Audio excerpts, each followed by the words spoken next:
Ok, gente. Quem não terminou, por acaso, não tem problema, depois você conclui. Quando vamos falar da graça, a graça da lei e o reino milenar que está na apostila, que está no assunto original, eu aqui coloquei messiânico, porque, na verdade, o reino ele tem natureza messiânica, que é a qualidade muito mais forte dele, do que o período, né? Se você tem 1000 anos, ou tem 500 anos, tem 100 anos, ou tem 10.000 anos, isso não vai alterar muita coisa.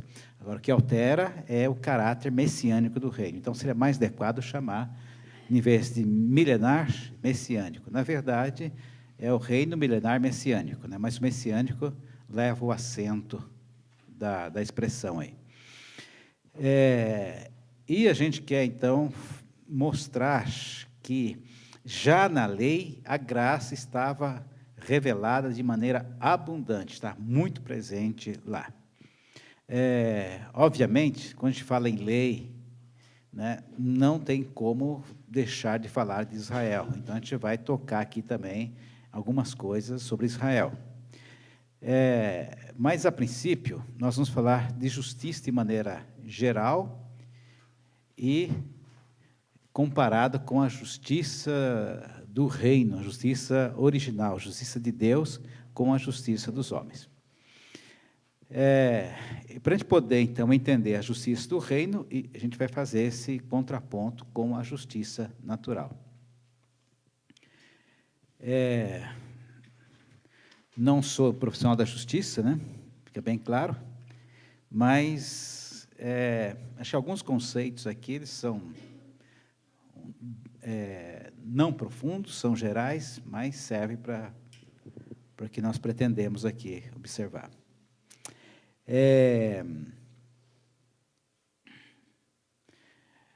O mundo tem uma justiça, né?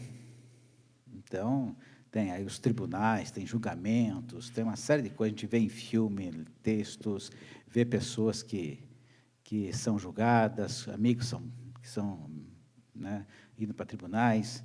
Tem um irmão que ele foi preso e a primeira coisa que ele descobriu lá na cadeia é que crente também vai preso, cristão também vai preso. Então, tinha lá uns irmãos também que faziam companhia para ele lá. A justiça que nós temos, vamos observar algumas coisas, né? Ela é uma justiça que ela caminha e é diferente a cada momento, a cada cultura, a cada civilização. Porque quem faz justiça, quem escreve justiça, é o próprio homem. Então, ela tem as características da sociedade. Vamos pegar aqui, no caso mais próximo de nós, que é mais fácil de pensar, mas não é diferente de maneira geral, né, no mundo todo. Então, quem é que faz as leis aqui no Brasil? Quem é que faz as leis no Brasil? O legislativo, pode ser os vereadores, no âmbito municipal, os deputados estadual e o Congresso, no âmbito federal, né? Então, o poder legislativo cuida de criar leis. Ele não não faz só isso, não só ele faz lei, tem outro tipo de coisa, mas principalmente eles que fazem a lei. Muito bem, agora, vamos pegar, então, uma lei do Brasil, em termos nacionais, o Congresso, né? O Congresso faz as leis. Agora, quem é que compõe o Congresso? Quem é que são as pessoas que estão no Congresso? As que são eleitas pelo povo, né? Agora, quem são as pessoas que são eleitas pelo povo? Como que a pessoa consegue se eleger, né? Quem tem mais chance de eleger? Uma pessoa que faz uma campanha milionária, quem tem mais dinheiro, né? Então, o que tem mais poder tem mais chance de chegar ao poder, de se manter no poder. Dinheiro é uma das questões que dá poder, mas diria o seguinte também: um grupo organizado, às vezes, não é tão rico, mas ele, organizadamente, ele representa o poder, ele se une e representa o poder. Então, se a gente vê as campanhas do Brasil, as pessoas tentam mostrar, cooptar alguns grupos, né? Lembra alguns slogans, né, dizendo assim que trabalhador vota em trabalhador, O que se queria dizer com isso? Né? Que todos os trabalhadores tinham que votar em alguém daquele partido correspondente. Né?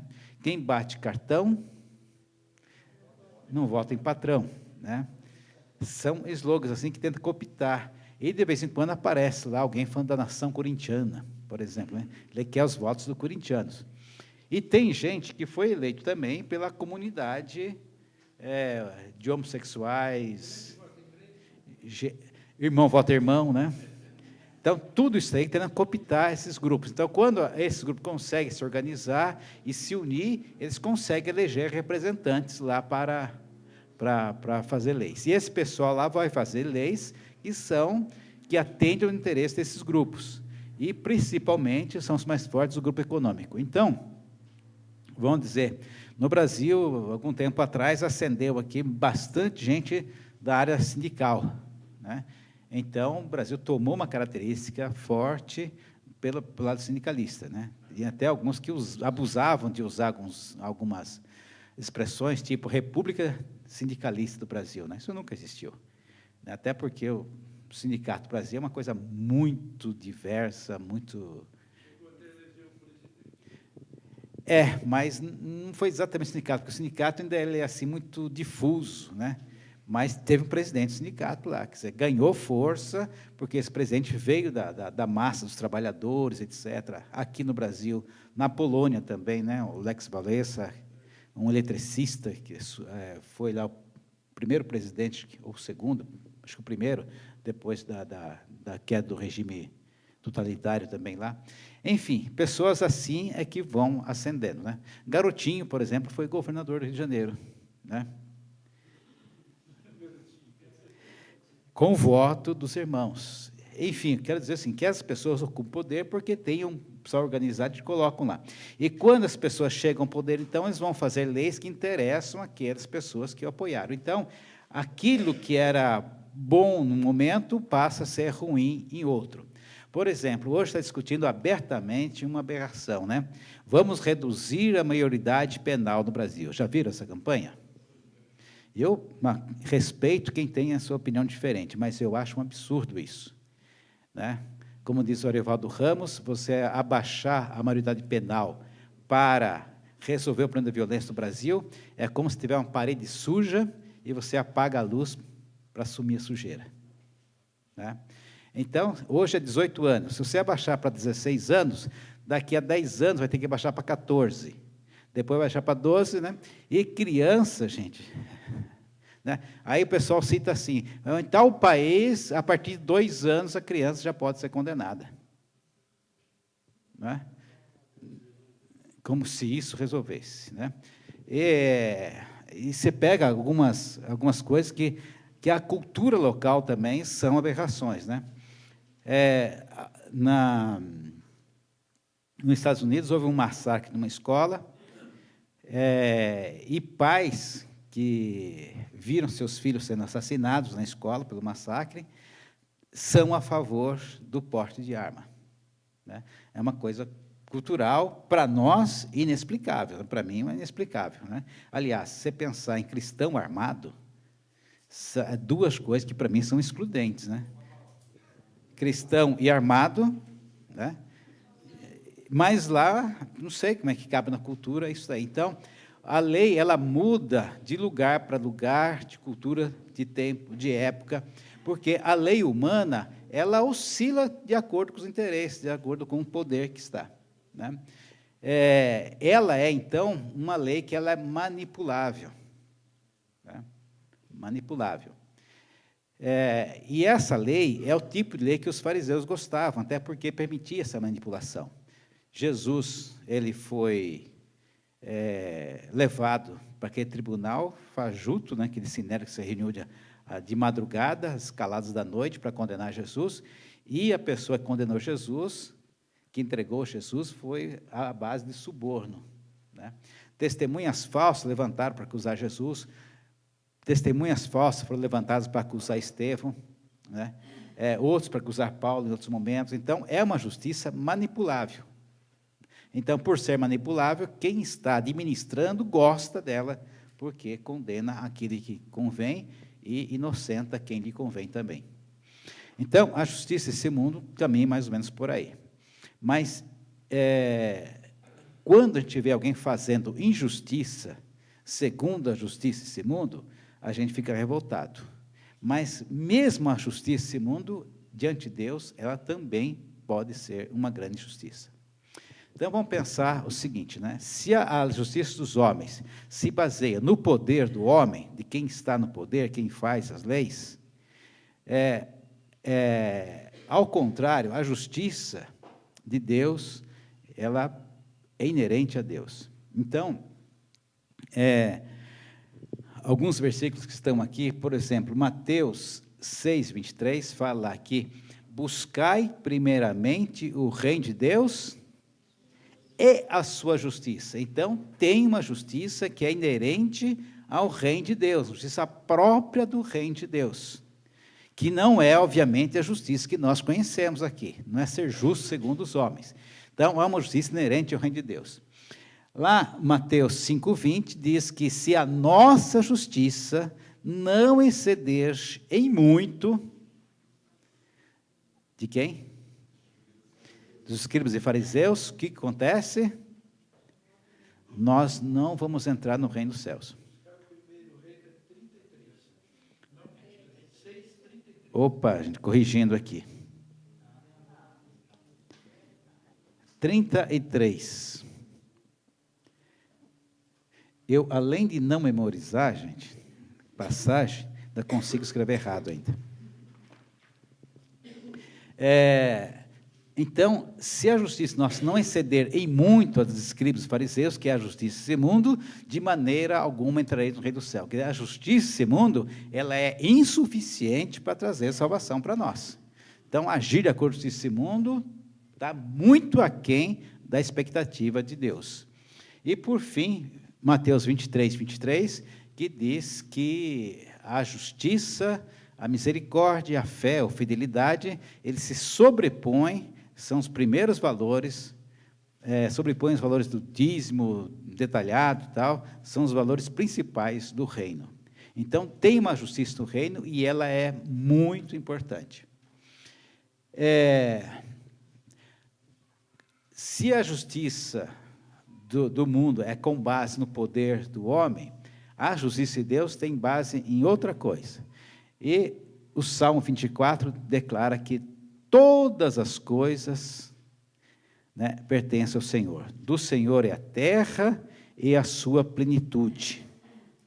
Então, Ele é o único dono de todas as coisas. E no Salmo 50, vai detalhar alguma dessas coisas, né? Então, diz assim, 50, do 10 ao 13. Pois são meus todos os animais do bosque e as alimárias aos milhares sobre as montanhas. Conheço todas as aves dos montes, e são meus todos os animais que pululam no campo. Se eu tivesse fome, não diria, pois o mundo é meu e quanto nele se contém. Até o 12 só. Então, todas as coisas pertencem ao Senhor. Então, um pilar importante da justiça do reino de Deus é considerar que só Deus, Ele é o único e legítimo dono de todas as coisas. Isso é fundamental para nós, porque exatamente nesse ponto que se contrapõe com a justiça do mundo. Porque a justiça do mundo considera que o homem, ele é proprietário também. Então, todas as coisas pertencem a Deus, tudo. Nós não somos donos de nada. E essa é a base. Então, todas as coisas pertencem a Deus, tudo. Né? Bom, essa mesa aqui, né? Gênesis não diz que Deus criou a mesa. Ou disse, faça-se a mesa. Mas essa mesa aqui, ela não foi criada. Ela foi confeccionada, ela foi produzida, né? Quando Deus fala, criou os céus e a terra, aquele criou é verbo para, criar sem nenhum material pré-existente, criar do nada, trazer à existência aquilo que não havia.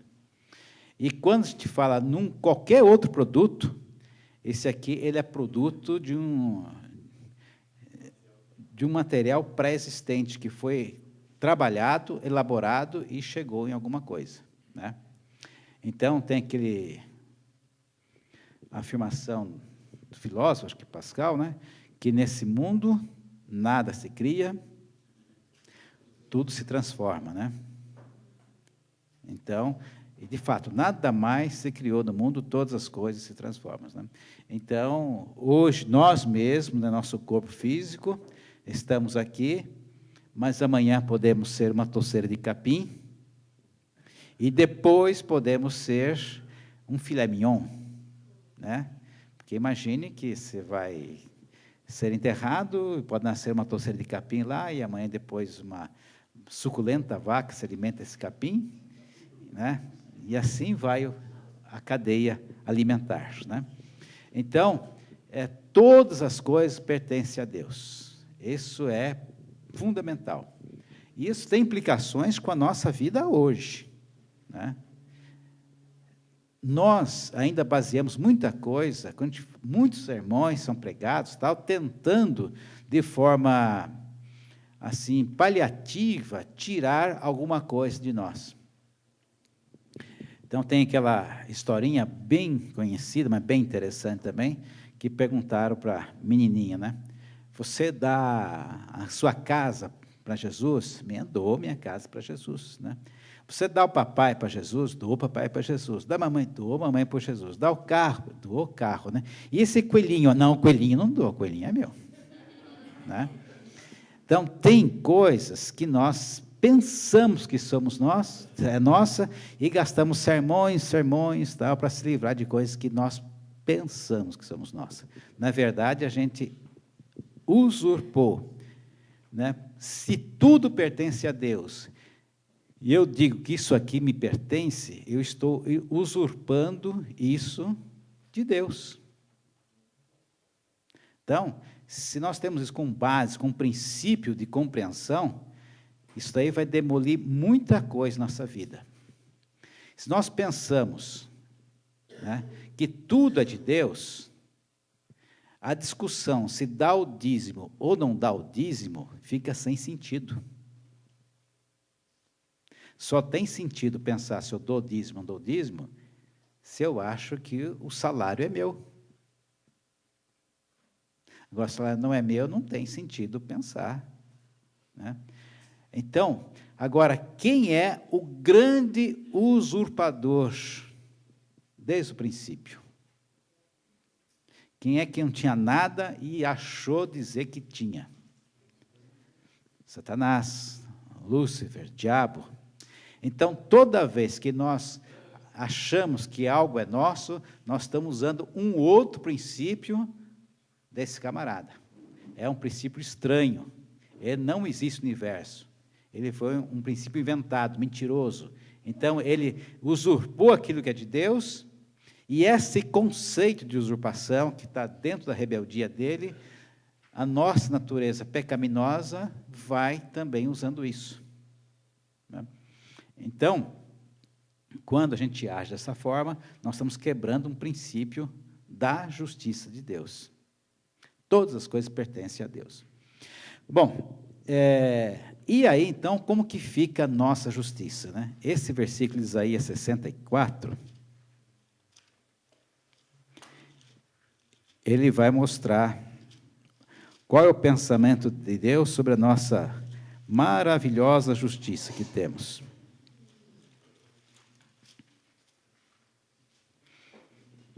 Isaías 64, 6. Mas todos nós somos como o imundo, e todas as nossas justiças como trapo de imundícia. Então, nossa bela justiça, né? Aquela Constituição criada, discutida, aprovada, tudo mais tal, quando, né, as pessoas olham para a Constituição, né, quase com um livro sagrado, tal, admira aquilo lá, a Constituição do país, Deus olha para aquilo e vê que aquilo lá é uma imundícia. O Dino, quando estava ministrando aqui, dizia o seguinte, né? O que nós chamamos de civilização, para Deus, é uma bestialidade.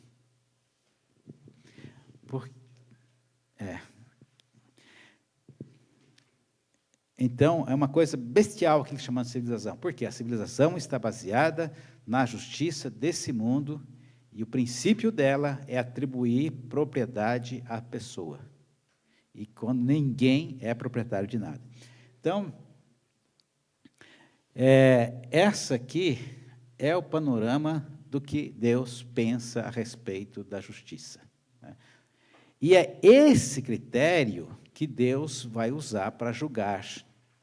Então, quando Ele for julgar o mundo, julgar nossos atos, né, Ele não vai olhar, né, o princípio dele não é que eu tenha roubado alguma coisa do Miranda e tomei posse e fiquei para mim.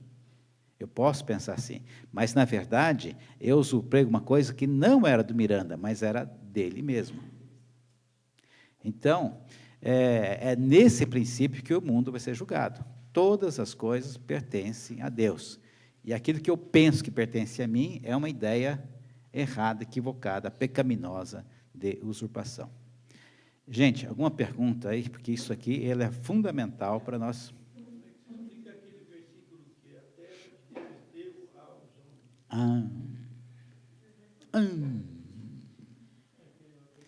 Deus deu ao homem como um lugar para ele morar. Né? Então, os céus é do Senhor, né? E a terra é o lugar que Ele deu para o homem. Então, quando Deus criou os céus, nesse céu está todo o universo, né? Nessas 4 letrinhas, todo o universo está colocado aí, e dentro dessas 4 letrinhas, Ele distinguiu a terra, que é uma poeirinha que a gente vê na resta de sol que entra pela janela. Ali eu dei o homem, para o homem morar. Quer dizer, Deus distinguiu essa porçãozinha, colocou ali o homem, né, para o homem morar, deu para o homem morar lá, e depois o homem quer ir embora para o céu. Tem muita coisa a ser feita aqui na terra ainda, antes de qualquer outro lugar. Né? Então, Deus deu aos homens a terra. E não podemos considerar assim que deu com propriedade aos homens, porque nem todos os homens são proprietários da terra. Se a gente pudesse dizer assim, Ele deu aos homens, né? Quantos homens tem na terra? Tem 7 bilhões. Qual é a área que o globo tem? Não sei quantos milhões de metros quadrados, bilhões de metros quadrados aí. Então, divide isso por 7 bilhões, cada um tem seu pedacinho, ok. Né? Mas não, na verdade, a terra hoje, ela está, alguns têm muita terra e outros, maioria, não tem nada. Então, quando Deus deu a terra para o homem, não deu para fazer isso que o homem fez com ela. Terra é o lugar que Deus reservou para o homem, mas não deu a propriedade para o homem. Todas as coisas na terra continuam pertencendo a Deus.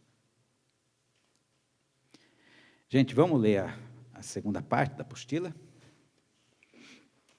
A página 43. Ok. Quem não concluiu, pode concluir depois, tá?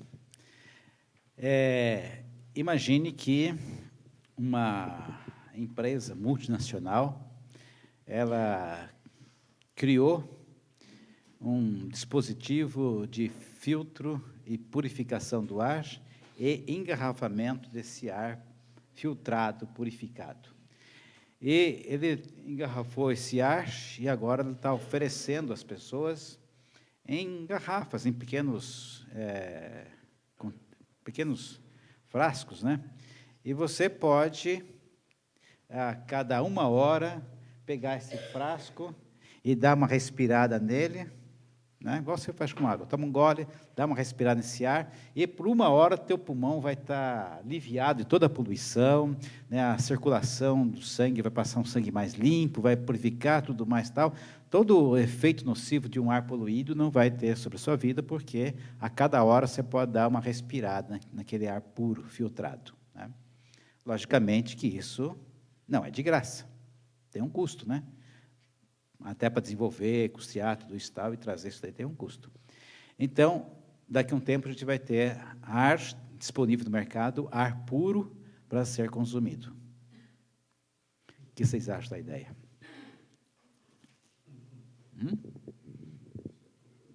Quem compraria o ar puro para respirar?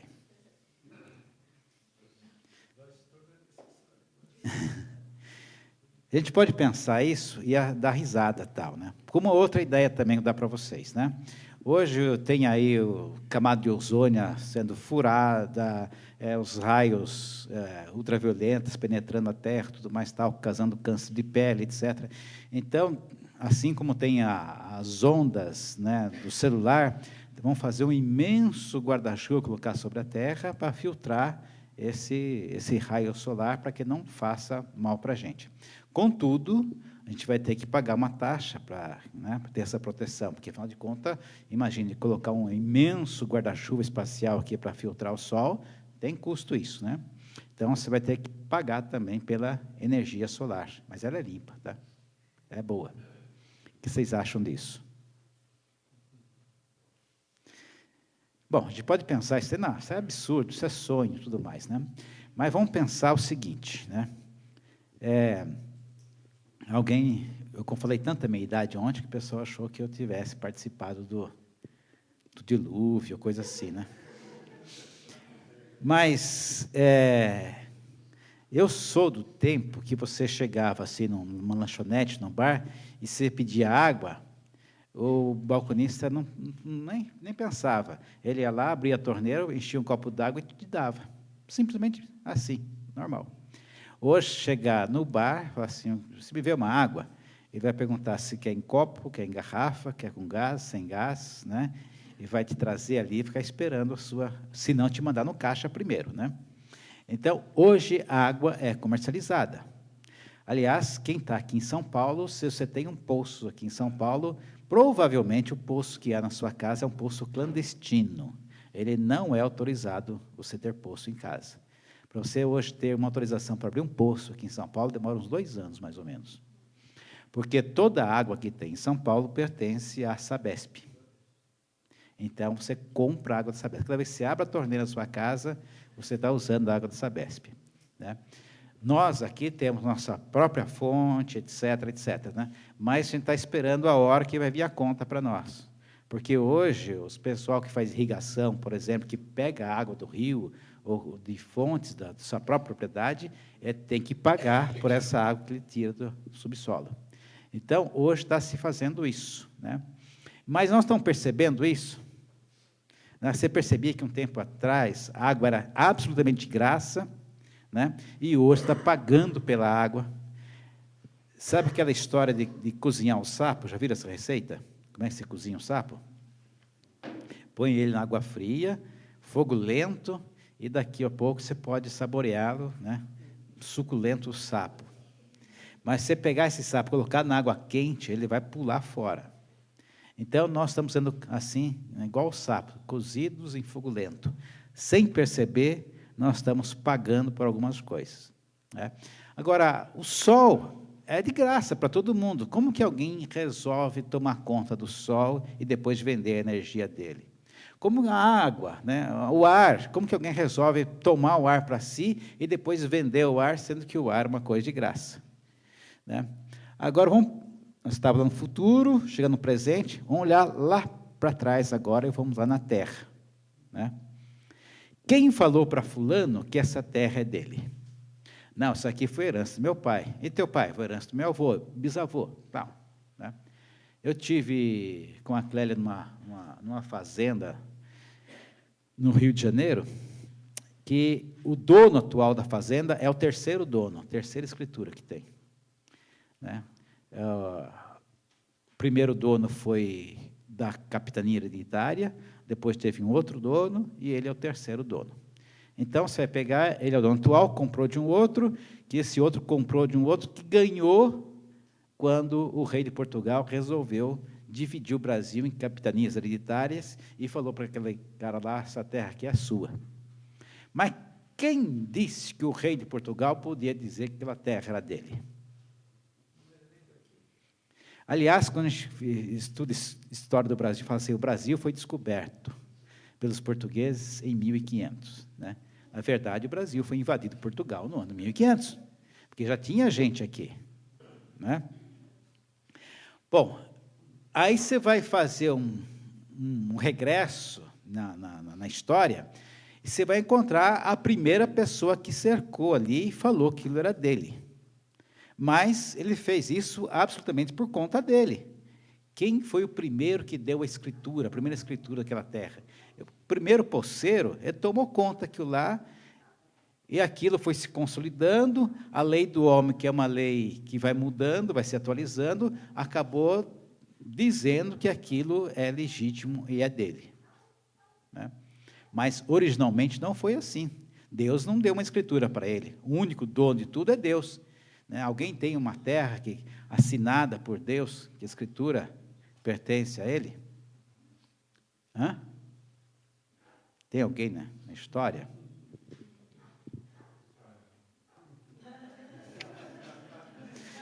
O pessoal está me apertando, né? Tá, então daqui a pouco vamos falar sobre Israel. Mas não tem essa situação, alguém usurpou. E aí, vamos comparar agora uma situação dessa, da justiça de Simundo com a justiça de Deus. Vamos pegar aqui um bairro, um fato conhecido, algum tempo atrás, lá em São José dos Campos, o bairro Pinheirinho. Né? Eu acho que vocês assistiram na televisão a desocupação daquele bairro lá. Né? A polícia foi um dia lá, botou todo mundo para fora, bateu em todo mundo, bateu em mulher grávida, bateu em criança, bateu em todo mundo lá, tal, tirou todo mundo lá, derrubaram os barracos, passaram o trator em cima, pisaram em cima de imóveis, tal, todo mundo para fora. Uma calamidade. Mas o que acontece? Tinha um processo na justiça que o dono daquelas terras falou assim, o pessoal ocupou lá, essas terras são minhas, eu quero a reintegração de posse. E vários juízes foram examinando, e alguém falou assim, olha, eu concedo a reintegração de posse ao legítimo proprietário dessa terra, porque ele tem escritura. E foi para a justiça, para a polícia, assim, olha, cumpra-se. E a justiça foi lá e cumpriu. Né? Perfeito. Do ponto de vista humano, perfeito. Né? É justiça humana. Agora, quem é que deu a escritura para o Onagi Narras, né? O maior especulador da Bolsa de São Paulo, quase faliu meio mundo com golpes na Bolsa, que é o dono daquela terra, e que deve de imposto aquela terra mais do que ela vale.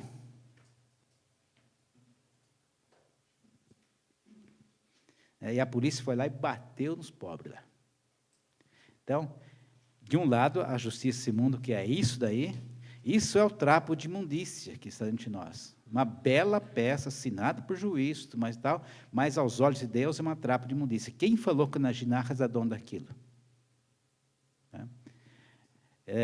Deus não deu escritura para ele. Então, quando nós deparamos com situação assim, eu acho que nós vemos sim, o reino de Deus reclamando entre nós. Você vê que é certo, está processualmente correto, a decisão está certa, tal, mas o nosso interior, nosso coração não se conforma com aquilo. Eu não sei se vocês viram, assistiram na televisão essas cenas, né? Lá, foi uma coisa bárbara. Uma vez fazia um curso de teologia, tinha uma irmã lá, que ela tinha participado de uma ocupação, e foi uma história bem semelhante, só que ela contou, estando ela na situação. Né?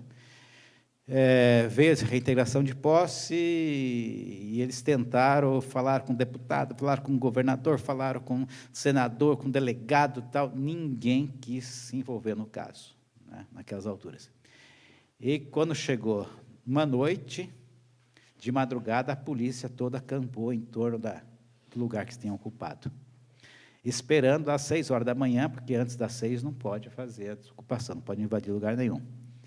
E eles desesperaram atrás das autoridades, estavam aí, não conseguiram nada. Bom, 6 horas da manhã, ficaram somente eles e a polícia. Então, num ato final, para tentar demover a polícia, deram as mãos em frente aos barracos, lá tudo mais, e começaram a orar o Pai Nosso ali. Mas que deu 6 horas, a polícia partiu para cima e bateu em todo mundo, derrubou tudo, né? A polícia fez o que tinha que fazer, agiu com justiça, mas, gente, o seu coração não fica assim, revoltado com isso? Né? Por quê? A nossa mente entende a justiça de Deus, a justiça do homem, mas nosso coração não se conforma com ela, porque nós somos nascidos de novo, especialmente, temos uma outra justiça clamando entre nós. Então, vamos ver Israel, né? Aliás, alguém que tem propriedade, tem casa, terreno, apartamento, coisa assim, carro? Alguém tem isso aí aqui?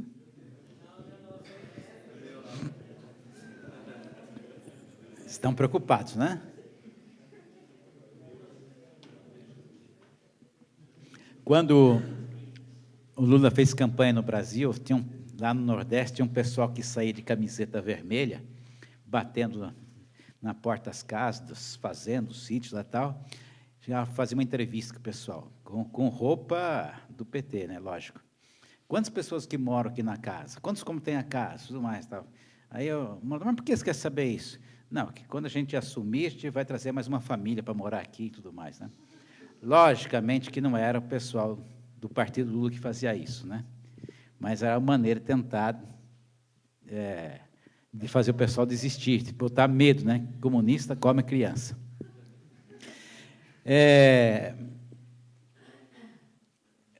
Quando Deus...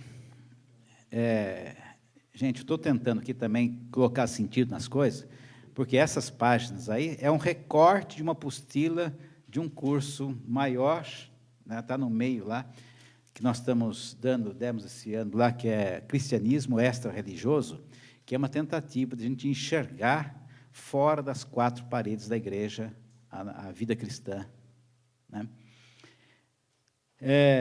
Então, imagine que Deus olhou a terra e viu a terra toda dividida. Cada nação com a sua posse, dentro da nação, as pessoas possuindo terra, né?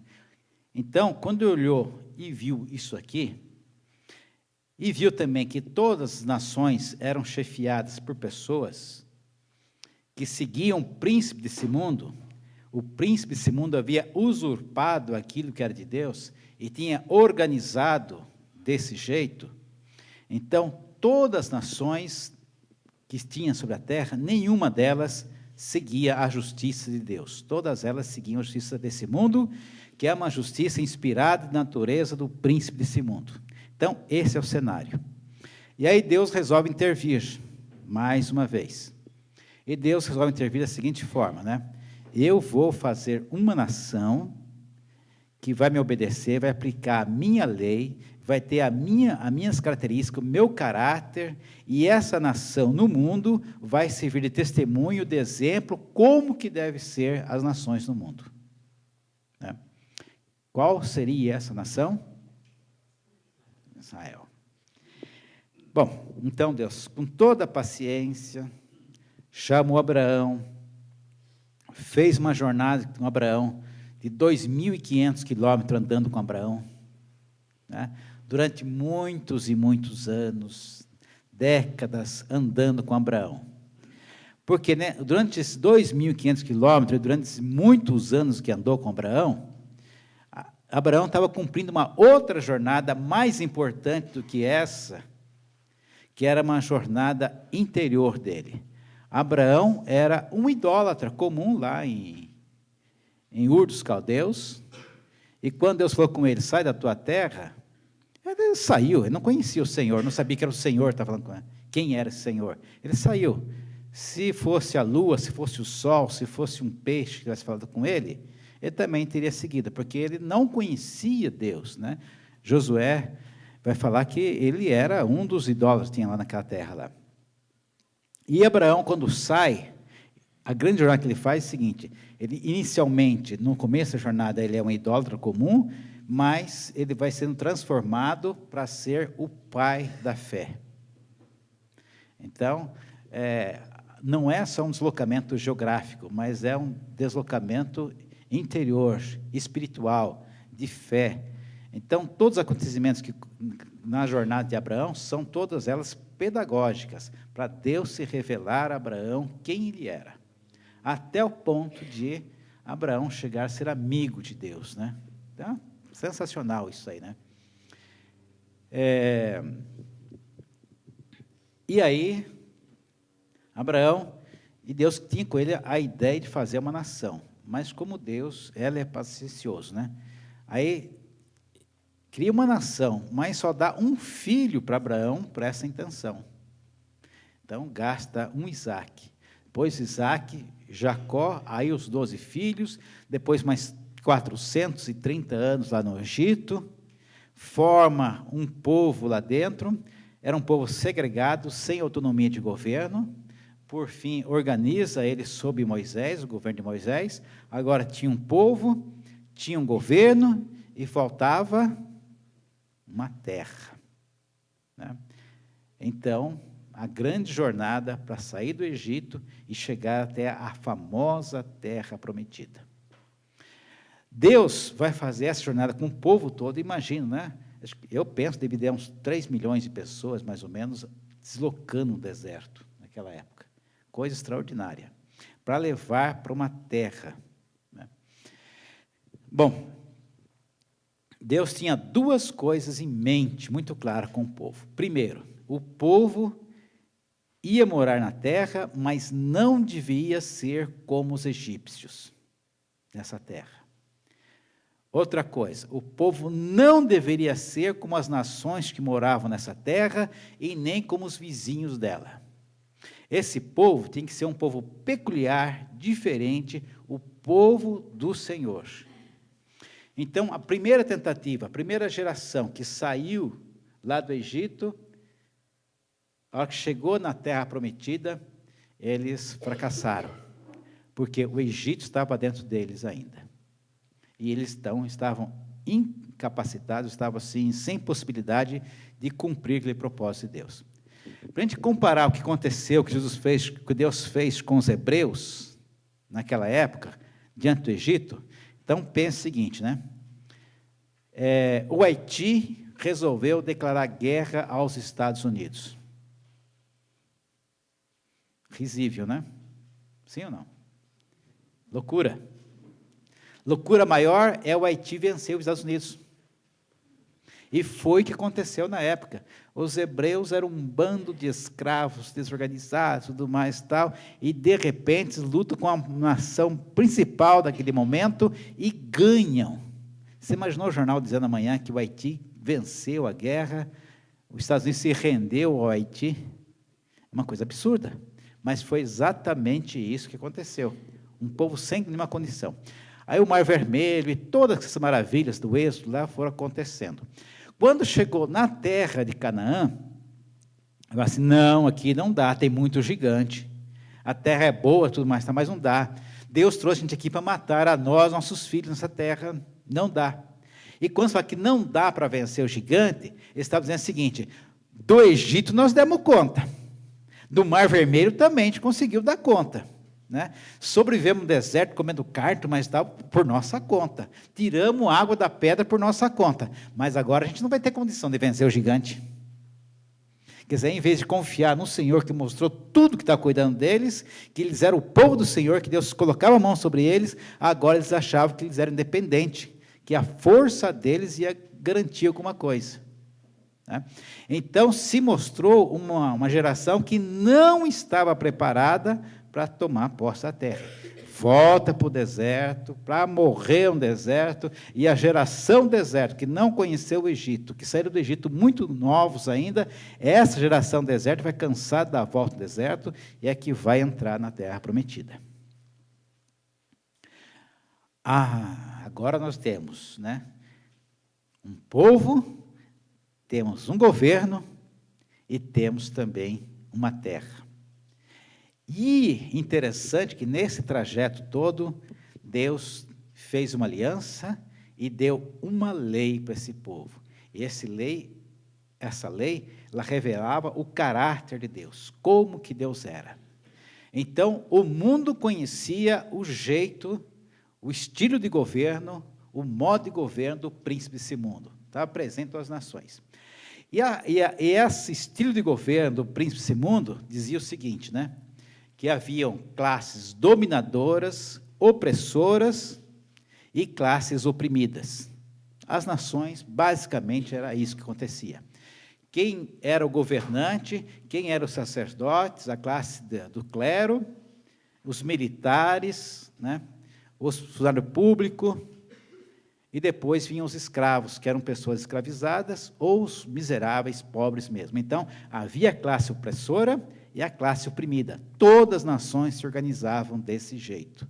Esse é o modo de governar do príncipe desse mundo. É na base da opressão sobre os oprimidos. Esse é o jeito de governar. Agora, Deus leva o povo para lá e vai dizer para ele, vocês não vão ser como o Egito. Vocês não vão ser como as nações dessa terra, e nem vão ser também como os vizinhos de vocês. Para isso, eu estou dando uma lei para vocês. Então, aí começa a fazer a diferença e começa, então, a revelar o reino de Deus, né? Qual o jeito, qual o estilo de governo, qual que é a maneira que Deus espera.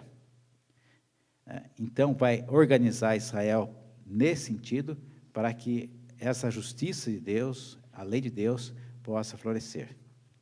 Pois bem, hoje, né, nós conhecemos essa experiência em algum lugar no mundo. Israel fez isso. Israel hoje é uma nação assim diferenciada com relação à justiça desse mundo.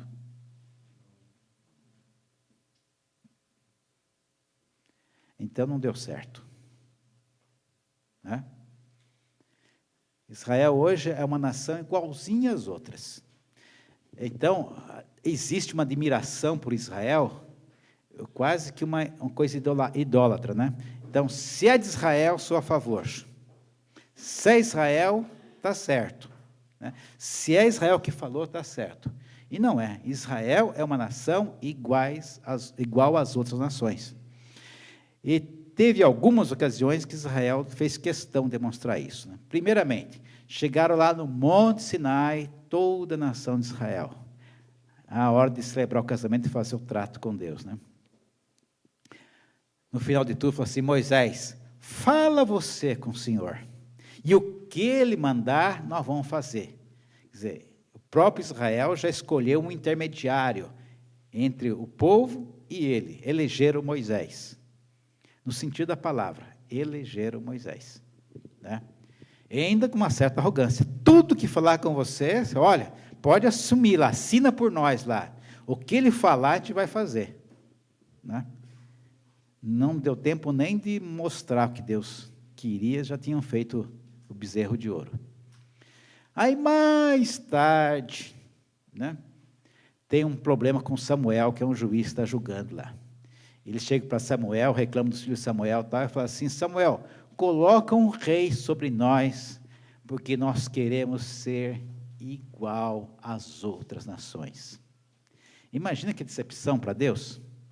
Criou um povo, todos esses anos, fazer um povo peculiar, particular, dele, e agora esse povo vai dizer para ele, né, nós queremos ser iguais às outras nações, nós queremos ser governados pelo príncipe desse mundo. E quando Samuel se aborrece, vai falar com Deus, Deus fala assim para Samuel, Samuel, a sua dor é pequena, você está reclamando por causa dos seus filhos, tal, que seriam sucessores, aí, coisa assim, né? Mas não foi a ti que rejeitaram, foi a mim, para que eu não reinasse, para que eu não governasse, para que eu não desse as minhas leis sobre eles. Eles preferiram a lei desse mundo, o modo desse mundo, o príncipe desse mundo, do que a mim. Depois de ter feito tudo isso, eles falam declaradamente isso para Deus. E, finalmente, né, quando vem o Messias, que é o rei, que é o governador definitivo sobre eles, né, ele veio para aqueles que eram seus, mas os seus não receberam, recusaram. Lá em Mateus ainda a gente vai ver Jesus falando, Jerusalém, né, que apedreja os profetas, quantas vezes quis te reunir com uma galinha que junte seus pintinhos debaixo das asas, mas vocês não quiseram. Então, não deu certo o projeto de Israel. Não deu certo? Não deu certo? Ou deu certo? Sim ou não? Ainda não, né? Até o dia que digam, bendito que vem em nome do Senhor. Nesse dia vai dar certo. Então, quando a gente começa a olhar o reino de Deus, e olhar esse reino messiânico que vai vir a ser implantado de maneira plena e total, com a volta de Jesus, a gente fala, parece que não tem elementos na Bíblia que falam desse reino, mas é o que mais tem na Bíblia, é o que fala desse reino. Então, tudo que Deus falou que ia fazer com Israel, e não fez, vai fazer. Então, vai fazer. E só para a gente, então, pensar um pouquinho, antes de a gente entrar na questão de Israel, propriamente dito, vamos pensar que outro pilar da justiça de Deus, Deus é proprietário de todas as coisas. Um outro pilar é a liberdade.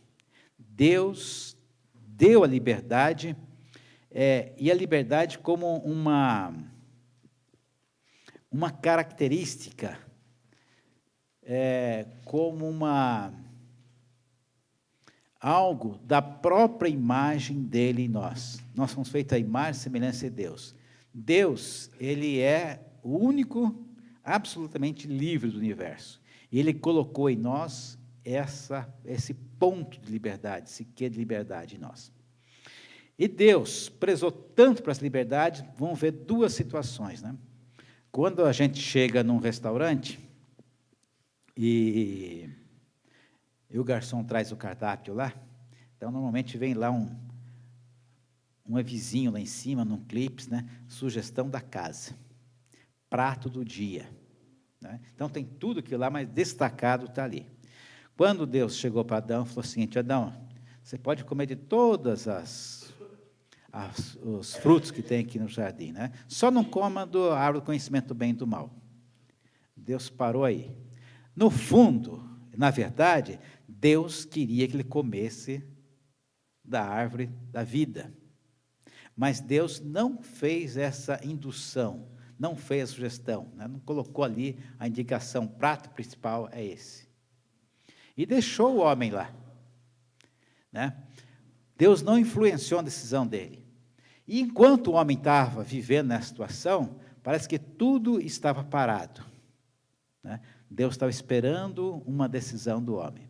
E o homem decide de maneira desastrosa, de comer da árvore do conhecimento do bem e do mal, que ele havia dito para não comer. Isso é desastroso, mas mais desastroso é se o homem não decidisse, porque ficaria tudo parado. Deus estava esperando uma decisão. A hora que o homem decidiu, embora desastrosamente, ele deu start, ele deu início, ele começou o plano de salvação dele. O Cordeiro de Deus que foi morto antes da fundação do mundo, agora podia, né, desenrolar seu plano. Então, a liberdade que Deus coloca no homem é algo digamos assim, sagrado. Deus colocou a liberdade ali. Deus não construiu um robô, Deus não programou alguém para não pecar, mas queria alguém que estivesse exercendo a sua liberdade para adorar, para servir a Deus, para fazer segundo a vontade dele. Então, a vontade de Deus tem seu valor, mas Ele quer a adesão da vontade do homem. Nós gastamos uma manhã lá, que a Elisa trouxe essa reflexão para nós, e isso se me ajudou, abriu bastante, lembra disso? Abriu bastante minha mente. E Deus, Ele é tão extraordinário a liberdade, que Ele chegou ao ponto de permitir que o homem assassinasse, matasse o seu próprio filho. Né? Dá para ter dúvida que Deus deixou a liberdade para o homem? Né? Ele podia intervir na última hora, tal, mas não. Ele pagou o preço máximo para o homem ter liberdade. Teve a liberdade de matar o Filho de Deus. Bom, mas esse negócio de livre-arbítrio e tudo mais, tal, nós não estamos todos debaixo da escravidão, Satanás? Sim. Mas todo homem também tem um momento da revelação de Deus. Eu tenho comigo, né, que o homem, ele não alcança, ele não vai até Deus, mas Deus que vem até ele. O grande escândalo do cristianismo diante das religiões é esse. Todas as religiões mostram o caminho para você ir até Deus. E o cristianismo não mostra o caminho para você ir até Deus. Ah, mas ninguém vem ao Pai senão por mim. Mas para você fazer esse caminho por Jesus, primeiro Jesus veio. A iniciativa de todas as coisas na nossa vida pertence a Deus. Então, não é o homem que vai até Deus estudando bastante, refletindo bastante, açoitando o seu corpo, fazendo sacrifícios, tal, mas é Deus que vem até o homem, sempre. A iniciativa sempre é de Deus. Então, nós conhecemos, por exemplo, a conversão de Saulo, né? Assim, uma coisa extraordinária. Ele andando ao meio-dia na estrada de Damasco, aquele sol ardido, quente, e aparece uma luz que é mais forte que o sol do meio-dia, lá em Damasco, lá na estrada de Damasco, não aqui no Brasil, que é um sol de deserto, então parece uma luz. E Paulo conhece Jesus ali. E todos nós, a pessoa que conhece Jesus, conhece também mediante uma epifania, mediante uma revelação. Talvez não tão assim, né, a ponto de derrubar no chão, literalmente, mas aquele instante Deus faz uma revelação e a nossa reação diante da revelação de Deus é que vai determinar a escolha que fazemos nessa hora, é que vai determinar a nossa vida. Mas Deus, cada um de nós, Deus fez uma revelação. Aquilo lá não foi um privilégio de Paulo. Se nós formos olhar e pensarmos o dia que nós encontramos Jesus, você vai ver que alguma coisa transpassou seu raciocínio, sua mente, sua lógica, e caiu lá dentro de você. Né? E aí você reagiu favoravelmente. Essa é a revelação, essa epifania que nós tivemos a respeito dele. Então, dois pilares. Pilar que tudo pertence a Deus, né? E o outro pilar que nós temos absoluta liberdade. Deus deu isso. Então, o que fazemos com as coisas de Deus, Deus deu liberdade para nós resolvermos isso. Então, essas duas coisas, vamos deixar como pensamento, como premissa para nós. E aí, então, esse povo de Israel é um povo escolhido, é um povo particular, é um povo que é para ser de Deus. É a nação do Senhor. Deus criou essa nação com o propósito que ela seja um contraste com as demais nações do mundo. Que as nações do mundo, olhando para Israel, vendo o jeito, a forma de governar de Deus, quisessem seguir esse exemplo, seguir essa luz que Israel seria para as nações. Então, se Israel ficasse firme naquilo que Deus tinha para ele seria essa revelação, essa luz para as nações. Bom, até nos detalhes, né? Israel teria segurança nacional, Deus ia prover segurança nacional para ele, a ponto de Deus falar assim, olha, vocês vão lá para Jerusalém fazer a festa 3 vezes por ano. Né? Então, imagine alguém sendo lá do norte de Israel, lá de Golã, perto da Síria, e desce aqui em Jerusalém.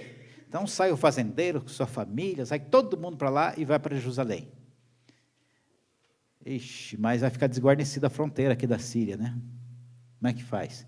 E Deus fala assim, olha, vocês podem ir lá, que o vizinho não vai cobiçar a sua terra enquanto estiver lá em Jerusalém. Eu vou guardar a terra para você. Então, segurança nacional, Deus prometia, né? Deus prometia prosperidade para Israel. Olha, vocês serão uma nação que não vão tomar emprestado, mas vão emprestar. Vocês serão por cabeça, vocês vão liderar as nações e não serão liderados por ela. Então, prosperidade ia ter. Hoje, qual que é a nação forte do mundo? Estados Unidos. Se continuar nesse ritmo, a tendência, daqui a alguns anos, a China, né? Mas antes foi da Inglaterra, outrora foi de Portugal, foi de Espanha, foi de Itália, foi do Egito, foi de Grécia, foi de outros impérios todos aí, né? Mas esses impérios, essas nações, passaram, mas estão guardando um lugar, que é o lugar de Israel. Imagine que no reino messiânico, esse lugar da principal nação do mundo vai ser ocupado por Israel.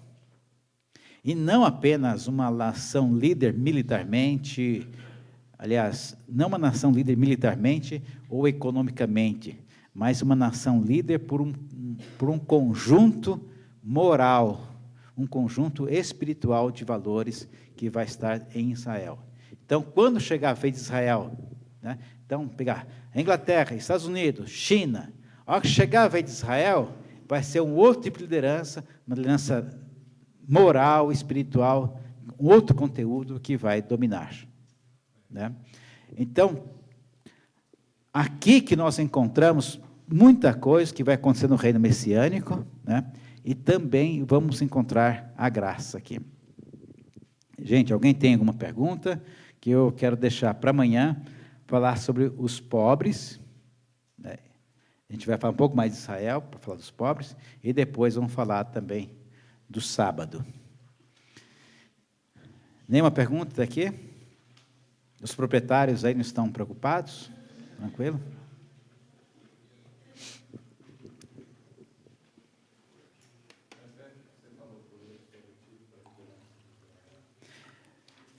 Israel, quando ele estiver no seu lugar de cabeça das nações, líder das nações, a liderança de Israel não vai ser uma liderança militar, econômica, como foram impostas as demais lideranças que nós vimos as nações ocupar esse lugar hoje. A liderança de Israel vai ser uma liderança de conteúdo moral e espiritual. Então, valores morais, espirituais, é que vai fazer Israel essa nação proeminente, né? E, então, para encerrar, acho que eu vou falar um pouquinho das propriedades privadas, né? Então, eu tenho meu lote, tenho minha casa, tenho minha chácara lá e tal, e isso aí, então, eu estou usurpando de Deus. O que vocês acham, gente? É legítima a propriedade privada?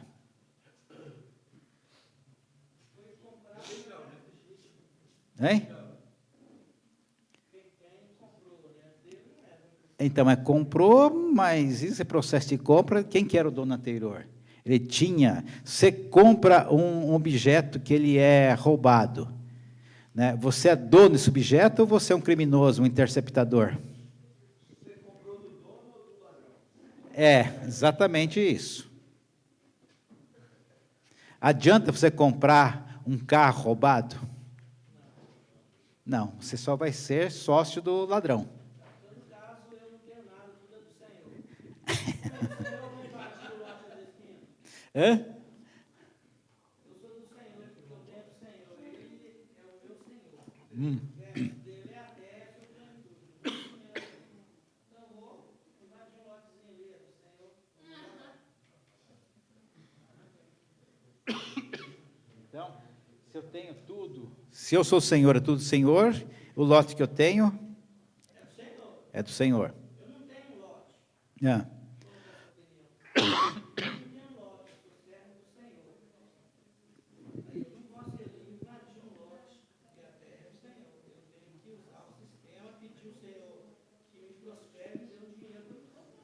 Tá. Mas você vai comprar esse lote de quem?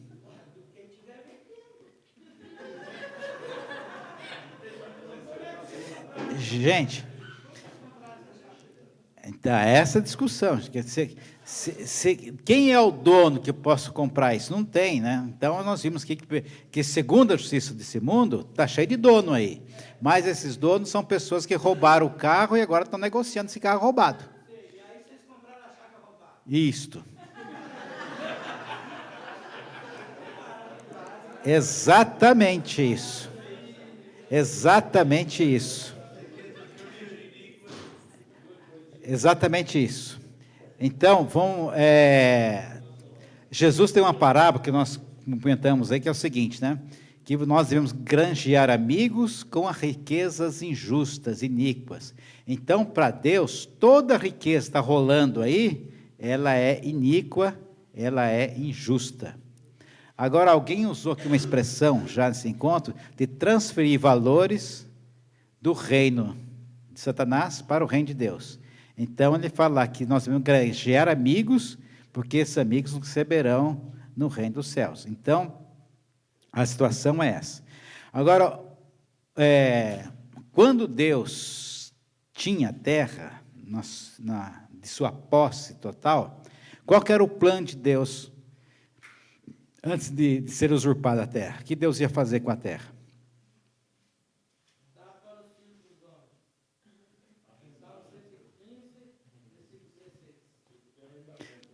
Dar um arrendamento, uma espécie de arrendamento, mas com que propósito? Então, clareando mais a pergunta.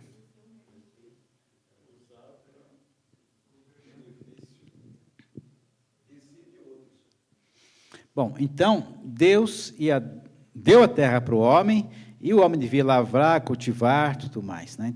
E Deus colocou o homem num jardim chamado Éden, com o propósito que o homem crescendo demograficamente, expandindo, esse jardim do Éden fosse ocupando toda a terra. Então, propósito número 1, né? Se o homem tivesse pecado, isso aqui seria um imenso de um jardim. Um imenso de um jardim, um paraíso, né? Algum tempo atrás, nós ficamos animados em plantar flores aqui e tudo mais, né? Porque a gente viu que Deus tem um cuidado com o jardim, né? Então, o jardim é uma coisa, Deus. Você vai num lugar que está em flores, lugar bonito, tudo mais, tal, você sente, a tua alma fica bem, fica agradável, né? Você vai num lugar que tem depressão, lugar que é feio, tudo mais, tal, assim, aquilo também traz depressão. As pessoas deprimidas moram em casas escuras, fechadas, sem ventilação, né? E são deprimidas. São assim. Pessoas que não são deprimidas gostam de lugares abertos, de flores, tal. Então, de sol, né? O jardim, a terra seria um grande jardim. Então, a primeira coisa, aquilo que está sob nosso cuidado testemunha quem nós servimos. Então, quem tem as suas plantinhas de flores em casa, está aqui, é meu incentivo, né? Cuide, deixa a casa bem bonita. Então, que alguém passe, nossa, casa pintadinha, casa bonita, tudo mais, tal, né? Você está glorificando aquela pessoa que está cumprindo esse propósito de Deus.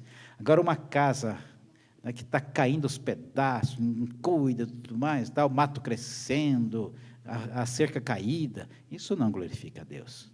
Não é propriedade de um servo de Deus, não está cuidando daquilo lá como se fosse um jardim. Então, primeira coisa é cuidar de acordo com o propósito de Deus. Segunda coisa, a terra, a propriedade tem uma finalidade social, né? Então, se eu tenho alguma coisa, essa coisa não deve servir ao meu egoísmo, mas deve ter uma finalidade social, seja uma casa, seja um carro, né? Eu já vi pessoas que falam assim, eu não ponho 5 pessoas no meu carro, né? E deixo o irmão para o ponto ônibus, a pé, tudo mais tal, porque não põe 5 pessoas no carro. Então coloca uma plaquinha da propriedade do rei.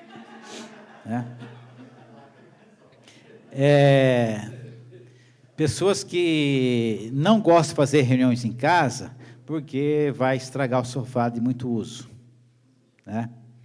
Pessoas que intencionalmente moram numa casa pequena para não receber gente.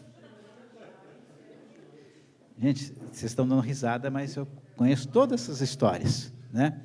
Então, aquilo que nós temos para nós é usurpação. Aquilo que nós temos com finalidade social, né? Então, você pode ter uma empresa, pode ter o que for, mas tem que atender essa finalidade social, que aquilo que está na sua mão, né? Então, a propriedade é isso. Em primeiro lugar, você tem que cuidar como se Deus... Foi delegado por Deus para cuidar daquilo ali. Em segundo lugar, aquilo deve promover o bem-estar de outras pessoas. O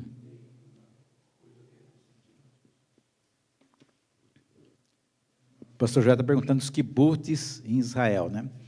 Kibbutz foi uma experiência muito forte em Israel, especialmente com os judeus que vieram dos regimes socialistas, né? E foi muito bem lá, no Israel moderno. Com o passar do tempo, os kibbutz estão minguando como sistema. Então, hoje os kibbutz continuam, mas não mais como um sistema cooperativista que era antigamente. Hoje estão mais como empresa. Então, aquelas 150 donos que chegaram lá e montaram o kibbutz, essas famílias hoje são donas, são igual uma sociedade anônima. Então, eles têm empregados de fora que trabalham lá, na indústria, na lavoura deles, são empregados, viraram empresas os kibbutz, a maioria deles, né? No começo, o kibbutz era o seguinte: o tratorista e o engenheiro, o kibbutz produzia, aí pegava a receita e dividia igual para todo mundo, né? Hoje, você é um dono do kibbutz, dessas famílias é um dono do kibbutz. Se você trabalha também no kibbutz e é um engenheiro, você vai receber como engenheiro. Se você é um tratorista, você vai receber como tratorista. Não tem mais essa igualdade, né? E, de quando em quando, algum kibbutz abre espaço para que outras pessoas também possam participar. E é muito fechado. Tipo, tem que admitir se é descendente direto das primeiras famílias e tal. Então, o sistema capitalista entrou nos kibbutz de Israel. Israel, gente, está ficando igual às nações. Quando nós falamos de judeu que serve a Jesus, né, que conhece o Senhor, conhece o plano de Deus, é uma referência. Quando nós falamos de judeu de maneira geral, temos que pensar duas vezes. Não quer dizer que Israel é uma nação comum, né? Mas que nós não podemos dizer assim, judeu faz, é uma coisa questionável, está certo, né? Tudo em paz? Então, os pobres, por favor, venham amanhã, tá?